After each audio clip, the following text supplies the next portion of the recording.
कश्यपी प्रकल्पग्रस्त संघर्ष समिती आणि पाणी आढावा समिती यांच्या वतीनं गेल्या 18 दिवसांपासून प्रकल्पग्रस्तांच्या मागण्यांसाठी उपोषण सुरू होतं। यामध्ये प्रामुख्यानं कश्यपी, धोंडेगाव, देवरगाव, गालोशी येथील स्थानिक भूमिपुत्रांच्या जमिनी धरण बांधण्यासाठी महापालिकेकडे संपादित करण्यात आल्या होत्या। या बदल्यात त्यांना जमिनीचा मोबदला मिळण्याबाबत प्रकल्पबाधितांना महापालिकेच्या शासकीय सेवेत रुजू करण्याची मागणी करण्यात आली। धोंडेगाव, देवरगाव, कश्यपनगर, काळोशी आणि शिरपाडा येथील रहिवाशांना 30% पाणी जुलै अखेरपर्यंत आरक्षण ठेवावे, खाड्याची वाडी येथे शाळा, दवाखाना, स्मशानभूमी बांधून द्यावे, प्रकल्पग्रस्तांचे पुनर्वसन व्हावे, अशा विविध मागण्या करण्यात आल्या। सदर उपोषणास कुठलाही प्रतिसाद न मिळाल्यानं सर्व उपोषणकर्ते 7 ऑक्टोबरला रात्री मुंबई विधानसभेच्या दिशेने रवाना झाले। सदर प्रकल्पग्रस्तांचा संघर्ष हा सातत्याने चालू आहे।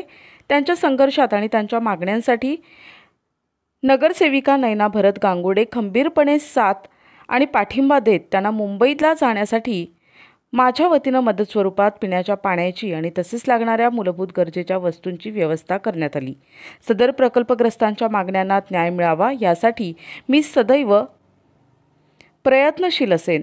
सदर उपोषणात संजय गायकवाड, विजय गायकवाड, सागर पिंपळके, सागर लोंढे महत्त्वाची भूमिका बजावत आहेत।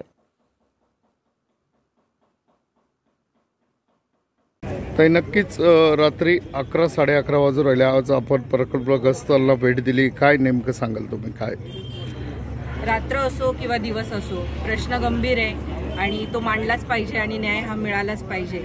आज कश्यपी प्रकल्पग्रस्त, त्याच्यामध्ये देवरगाव आहे, धोंडेगाव आहे, तिकडची जे काही गावं आहेत, शेवगेचे गाव आहेत, तर त्या प्रकल्पग्रस्तांच्या ह्या 30-35 वर्षाचा हा गंभीर प्रश्न आहे, ज्याच्यामध्ये त्यांच्या वडिलोपार्जित जमिनी ह्या संपादन केल्या होत्या, पण त्या संपादन केल्यानंतर त्यांना कुठलाही मोबदला दिला नव्हता। फक्त शब्द दिला गेला होता की महानगरपालिकेच्या शासकीय सेवेमध्ये त्यांना हा शासकीय सेवेमध्ये रुजू केलं जाईल, पण त्यामध्ये फक्त 60 लोकांना घेतलं गेलं आहे आणि हा 300-400 लोकांचा प्रश्न आहे। तर आमची मागणी हीच आहे का ज्या तुम्ही जमिनी घेतलेल्या आहेत, जी त्यांचे उत्पन्नाचं साधन घेतलेलं आहे, तर त्यांच्या हाताला काम द्या। त्यांचे जे काही बाधित आहेत त्यांना तुम्ही काम द्या।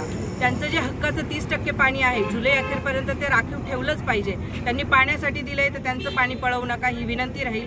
आणखी त्यांचा स्मशानभूमीचाच प्रश्न होता, शाळेचा प्रश्न होता, अनेक असे प्रश्न होते जे मार्गी लावायचे आणि त्यांनी गेले 18 दिवसापासून शांततापूर्व मार्गाने इथं उपोषण केलंय, पण त्या उपोषणाला कुठेतरी न्याय नाही मिळाला, म्हणून आज त्यांनी धडक मोर्चा हा विधान भवनावर काढलेला आहे। आमचा ह्या मोर्चाला खंबीर पाठिंबा आहे। भविष्यात कधीही मदत लागली आणि तो जो मोर्चा हा यशस्वी व्हावा आणि त्यांच्या मागण्या मुंबईवरनं पूर्ण होऊनच याव्या, मी अशी इच्छा व्यक्त करते। आणि आमच्या पकडीने जेवढं त्यांना मदत होईल आणि विधान भवनात असेल, आमच्या नेत्यांकडे असेल, हा प्रश्न नेहमी नक्कीच मी मांडण्याचा प्रयत्न करेन। गायकवाड नाव आहे, अनिता सतीश गायकवाड आहे, मी देवरावची आहे। आम्ही पायमोर्चा, रस्ता आंदोलन ते केले। पायमोर्चाने आलो, 18 दिवस आम्हाला झाले बसून, शासनाने कोणतीच दखल नाही घेतला आमच्यावर। आज आम्ही मुंबईला चाललोय। मुंबईला आमच्या जेव्हा मागण्या पुऱ्या इकडे नाही झाल्या, तिथं पण पुऱ्या नाही झाल्या, तर जोपर्यंत आमच्या मागण्या पुऱ्या नाही होती तोपर्यंत आम्ही तिथून हलणार नाही, एक जण हलणार नाही। शासनाने ना त्याच्यावर दखल घ्यावी। आमचे ना सर्व जेवढे कुटुंबातले म्हणजे जेवढे परिवार आहे ना, प्रत्येक परिवारातले एक जण तरी मुलगा कामाला घ्यावा, हीच विनंती करते। आणि आता तुम्ही साहेब, आमची जमीन गेलेली कश्यपी धरणामध्ये 1993-92 मध्ये जेव्हा धरण झालं कश्यपी, तेव्हा सगळ्यांच्या जमिनी संपादित झाल्या। तेव्हा शांताराम बापू वावरे हे महापौर असताना सगळ्यांना आश्वासनं दिले की प्रत्येक बाधित कुटुंबाला एका व्यक्तीला शासकीय सेवेत घेऊ, जे पुनर्वसन करून देणार होते। जे बाधित कुटुंब झाले, जे घरं उठून दिले, त्यांना घरं बांधून देणार होते। आमच्या कुठल्याही मागण्या मान्य झाल्या नाही। आज आम्ही रस्ता रोको आंदोलन केले असतील, आमचे पायी मोर्चा आंदोलन असतील, आम्ही खूप आंदोलन केले। आज आमच्या उपोषणाचा आज 18वा दिवस आहे। शासनाने कुठल्याही प्रकारची आमची दखल घेतलेली नाही। आज 18 दिवस झाले उपोषणाला, शासनाने आमची कोणतीही दखल घेतलेली नाही। त्याच्यामुळे आम्ही असं ठरवलेलं आहे, इथून आम्ही मुंबईला, नाशिक ते मुंबई आमचा ठिय्या आंदोलन असणार आहे। उद्याकडं विधान भवन येथे आमचं ठिय्या आंदोलन असणार आहे विविध मागण्यांसाठी। जोपर्यंत आमच्या मागण्या मान्य होत नाही तोपर्यंत आम्ही उठणार नाही।